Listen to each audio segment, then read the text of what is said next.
Morning everyone, সবাই কেমন আছো? আশা করি সবাই খুব ভালো আছো, আমিও খুব ভালো আছি। এটা হলো সেকেন্ড পার্টটা আমি তোমাদের কালকেই বলেছিলাম যে আমি পুরো ব্যাপারটা এখানে ক্লিয়ার করতে পারলাম না। মৌয়ের প্রেম কাহিনীটা, মৌয়ের শুভ পরিণয়, বিবাহ, পুরো ব্যাপারটা ক্লিয়ার করতে পারিনি, তাই আজকে চলে এলাম। চলো আজকে বেশি ভনিতায় না গিয়ে ডাইরেক্ট আমি পুরো কাজে চলে যাই। তো কালকে কত অবধি বলে রেখেছিলাম যে যখন ওর অপারেশনটা হয়ে যায়, ওর ডাক্তারের কাছে কল্লোলের মনে তো অন্য চিন্তাধারা যে আমি ওকে সত্যি সত্যি এখন বিয়ে করবই, এইভাবে ওদের মধ্যে ও মনে মনে ভেবে নিয়েছে। আর ও তো মানসিক ভাবে ওকে তো তৈরি করছিল যেন ভেঙে না পড়ে। আর এই যে একটা ক্যান্সারের মনে দুরারোগ্য রোগ, যদি মানসিক ভাবে কেউ সাপোর্ট না করে, দেখো এগুলো কিন্তু কোনো গল্প কথা নয়, সত্যি কথা। চাইলে প্রমাণও আমি দিয়ে দেবো, তোমরা যদি চাও অবশ্যই আমি প্রমাণ দিয়ে দেবো। মৌয়ের নিজের মুখের কথা, এগুলো একটাও আমার বানানো কথা কিচ্ছু নয়। তো যখন অপারেশন করে বেরোয়, দৌড়ে গিয়ে ডাক্তারের কাছে যায়, কল্লোল গিয়ে বলছে যে ডাক্তারবাবু অপারেশন তো হলো, সবই ঠিক আছে, তো ও কি বিয়ে করতে পারবে? তখন ডাক্তারবাবু একটা কথাই বললো যে ও বিয়ে করতে পারবে, কিন্তু বাচ্চা কাচ্চা কিন্তু এখন নিতে পারবে না। বাচ্চা কাচ্চা অন্তত 5 বছর পরে, কোনো সমস্যা নেই, কিন্তু 5 বছর পরে। এই কথাটা শোনার পরে তো একটা ছেলে পিছিয়ে আসতে পারতো যে আদৌ যদি না হয়, আদৌ হবে কি হবে না, এখনো কিন্তু ঠিক নেই ওর বাচ্চা আদৌ হবে কি হবে না, তাই তো? কিচ্ছু ভাবলো না। ভালোবাসা, একে বলে ভালোবাসা। আগেকার দিনের ভালোবাসা ছিল এরকমই ছিল, তখনকার সময়। আর সত্যিকারের ভালোবাসলে এরকমই হয়। এক দেশ থেকে আর এক দেশে মৌ কিন্তু ছিল, মৌ তো সুস্থ হয়ে গেছিল, পারলে তো মৌ পাল্টি খেতে পারতো যে না আমি আমার দেশেই বিয়ে করবো, জন্ম কর্ম সব ওখানে, কে না কে চিনি না জানি না, ওই এরকম ছেলেকে আমি বিয়ে করে ফেলবো, আদৌ ভবিষ্যৎ আমার কি হবে না হবে কিচ্ছু ভাবনি। ভালোবাসার টানে চলে এলো। আজকে কিন্তু তারা, চলো আজকেরটা কালকে বলছি, সঙ্গে থাকো, পরে বলছি, কালকে বলতে পরে বলছি। তো এই কথা বলে দিল। চলো ট্রিটমেন্ট হয়ে গেল, সুস্থ, অপারেশনও সাকসেস।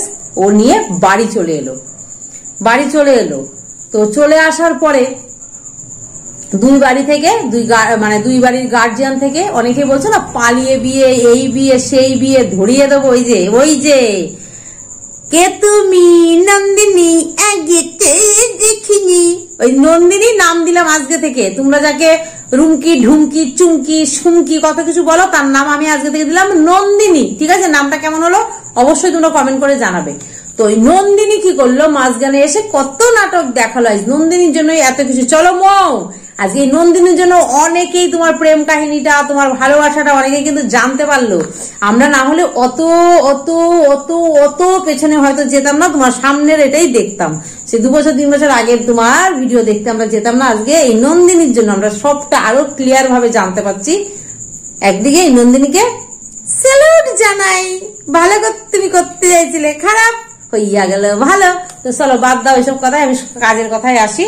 দিয়ে দুই বাড়ি থেকে কথাবার্তা হয়ে প্রস্তুতি নিয়ে ও বাপের বাড়ি থেকে ওর বাবা মা সব এসে সামাজিক ভাবে, আইনগতটা কাকে বলে, সবসময় শুধু কোর্ট কাছারি করলে কি আইন হয়?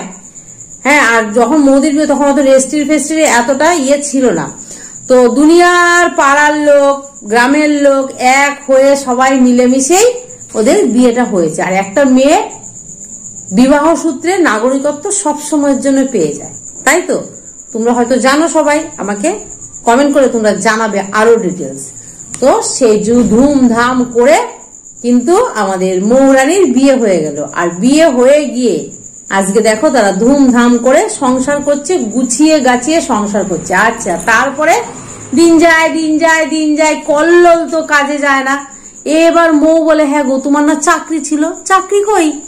হ্যাঁ, তুমি চাকরিতে যাও না কেন? তখন কল্লোল বলে সেকেন্ড টাইম যখন তোমার অপারেশন হয়েছিল তখন কিন্তু আমি ওখানে যখন গেছিলাম, ওরা আমাকে ছুটি দিচ্ছিল না, আমি রেজিগনেশন দিয়ে চলে গেছিলাম, আমার তখন থেকে চাকরিটা চলে যায়। মৌকে বলে দেখো, ভালোবাসা বলে একে, আর ভালো মানুষ বলে একে, এইটা হয় ভালো মানুষের পরিচয়।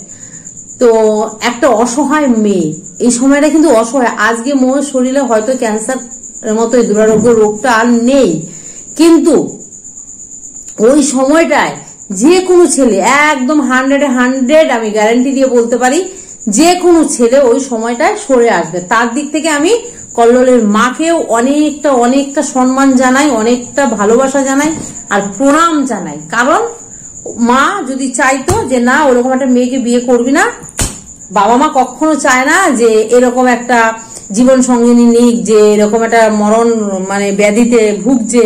সেই জায়গা থেকে কিন্তু কল্লোলের মাও সবটা জানতো, কিন্তু কল্লোলের মাও কিন্তু কোনোদিন বাধা দেয়নি, বুঝতে পারলে? তো সেই জায়গা থেকে তাদের বিয়ে প্রেমটাতে কিন্তু বিয়েতে পরিণতি পায়, বিয়ে হয়। আজকে হ্যাঁ আজকে তারা কিন্তু সুখী। তো তোমরা আরো আরো আরো দেখো, এটা অত দিনকার একটা ঘটনা, 2 বছর 3 বছর একটা ঘটনা, তারপরে আরো এত কিছু চলছে। এটা তো এই আমি 2 মিনিট 5 মিনিটে শেষ করতে পারবো না, আরো হয়তো ভিডিও আসবে। কিন্তু তোমরা পরেরটা দেখতে থাকো, মজা পাবে, আশা করি মজা পাবে। পুরো ব্যাপারটা দেখো, ময়ূর বিয়েটা যারা মিস করে গেছো, আমিও মিস করে গেছিলাম, আজকে তোমাদের দেখানোর জন্য আমি নিজেও দেখলাম, উপভোগ করলাম, খুব ভালো লাগলো। তো পুরো ভিডিওটা দেখো, লাস্ট অব্দি দেখো ময়ূর ভিডিওটা, ঠিক আছে? তো চলো, ভালো মানুষ মানে এরকমই হয়। আর বাচ্চা হওয়ার ঘটনাটা আমি পরের ভিডিওতে অবশ্যই আসছি। আর মৌ, ঠাকুরের কাছে সব সময়ের জন্য প্রার্থনা করি তোমার কোল জোরে একটা সুন্দর ফুটফুটে বাচ্চা আসুক। আর সত্যি তোমার ওই বাচ্চাটা যেদিন হবে, কিংবা তোমার 7 ভক্ষণ অনুষ্ঠান যেদিন হবে, প্লিজ আমাদের একটু ডেকো, আমরা যাবো। 7 ভক্ষণে যাব না, তোমার যাব পুচুটা হওয়ার পরে একটু শক্ত হয়ে যাবে, পুচুটাকে একটু চটকাতে যাব। মৌ, পুচুটাকে একটু চটকাতে যাব, ঠিক আছে? দেখো আমাদের, আমরা যাব কিন্তু, জানো তো তোমার ওই দিনটার কিছুর সাক্ষী হয়ে থাকতে পারিনি, অন্তত তোমার ওই দিনটা সাক্ষী হয়ে থাকতে চাই। তো চলে দেখে নাও মৌয়ের কিছু ভিডিও ক্লিপ, বিয়ের ভিডিও ক্লিপ। চলো, আজকে আমি আর কিছু বলছি না, মনটা বেশ ভালো হয়ে গেল। এইভাবে যেন সব প্রেম সার্থকতা পায়। আমার প্রেমটা তো পেলই না, কিন্তু ময়ূর প্রেমটা দেখে আমার নিজের অনেক কিছু মনে পড়ে গেল। তো চলো, আমি যে মানুষটাকে পেয়েছি হয়তো তার থেকে অনেক বেশি ভালো পেয়েছি। তো চলো, আজকে আমার কথা কিছু বলতে আসিনি, ময়ূর কথা বললাম। চলো, সব ভিডিওটা পুরোটা তোমরা দেখতে থাকো।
প্রতিজ্ঞতাম তার হাতে ছেলে আছে তুই নাম নিষ্পং ইচ্ছামি লেখো গাইজল তো জলটা হাতে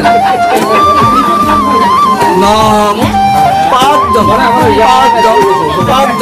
প্রতিজ্ঞতাম তুমি হাতে